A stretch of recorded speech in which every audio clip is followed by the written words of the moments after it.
Well, so far, this year is starting problems. And literally starting problems.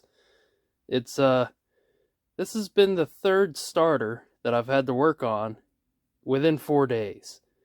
I had to put a starter in a truck at work. I had to put a starter in my own Ford. Now, we have another Ford that's one of ours that is another starter issue. So, this one here, the starter goes, doesn't sound like the Bendix wants to hit the flywheel at the right point, so we're guessing the Bendix is shot. So we're going to do some testing and see what happens. Alright, so this one here is our victim. It supposedly left him stranded this morning. Well, stranded in the driveway. Hey, we got all sorts of cars, but left him stranded to where he couldn't go to work with his own car. It would not kick the Bendix in or it grinds off the flywheel. So we're going to try and do some tests, some real simple tests, on either the solenoid or on this style here. It also has a solenoid way down by the starter, which I think on this one should still be the passenger side. I haven't actually been underneath this one. Well, no, I guess I have. I just haven't been underneath the engine yet. Alright, well, I'm just doing some real quick and simple tests. It's not exactly warm out. It's, I think I read 29 on the thermometer over there, and probably a 10-mile-an-hour wind that gusts up to probably 15, so it's positive 15, positive 20 when the wind blows, how it feels in freedom units, not in communist units. I'm not taking too long on this. So, try and set this someplace so I can see, and that you guys can see. Maybe.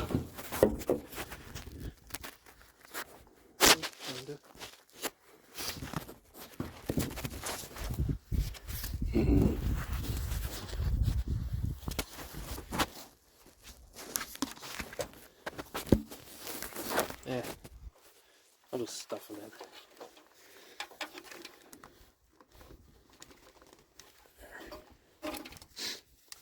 in. Alright. Why are you saying open line?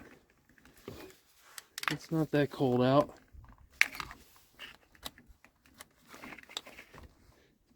There you go. I think these leads are messed up. Always check your leads. I didn't, but always check your leads. Yeah. 12.3. The battery's low, but it should crank yet. And then our hot side.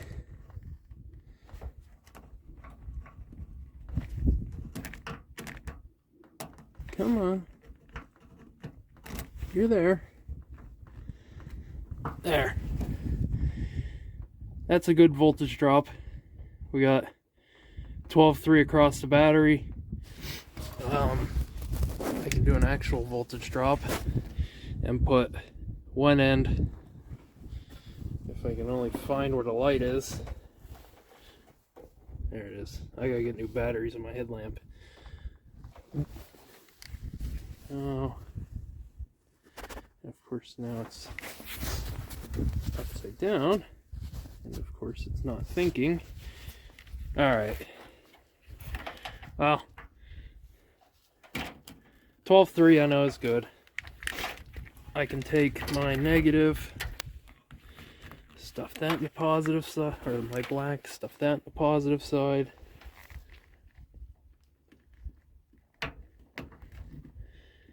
And we got, well, this is a junk meter, but it still reads. You can go off of how long it is and what gauge cable it is and get a numerical value for that voltage drop. But that's good enough. I know the cable's okay. It's not under load. I could load test it. It's cold. I got gloves on. My hands are starting to get cold already. Especially with this wind. This wind's kind of killing. Alright, well, let's go get some keys. Let's see what this thing sounds like. Come on. Alright, so, I was gonna do a nice, easy test. Yes. And was going to check your 12 volt. Yeah. So I came down here. You tried something? Well, I came down here and I started looking at some wires. And I see, oh, there's a little bit of green on that wire. Those wires are touching the side of the engine. And then I happen to go touch a wire, and the whole starter moves. So apparently, Like just about fell off? yeah, like just about fell off in my face. So apparently, your bottom bolt didn't want to be part of any of the party anymore, and has succumbed to the deep. So that's why you do troubleshooting. Because if I really thought about stopping off and getting a starter and thought, you know, we haven't touched that. It's this is a junkyard engine.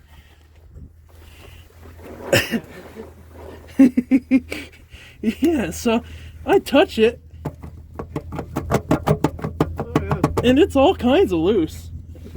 Actually, is that cracked? No, it's not cracked. Let's see. That's a little baby starter compared to mine. This is a little thing. There's only 2 bolts.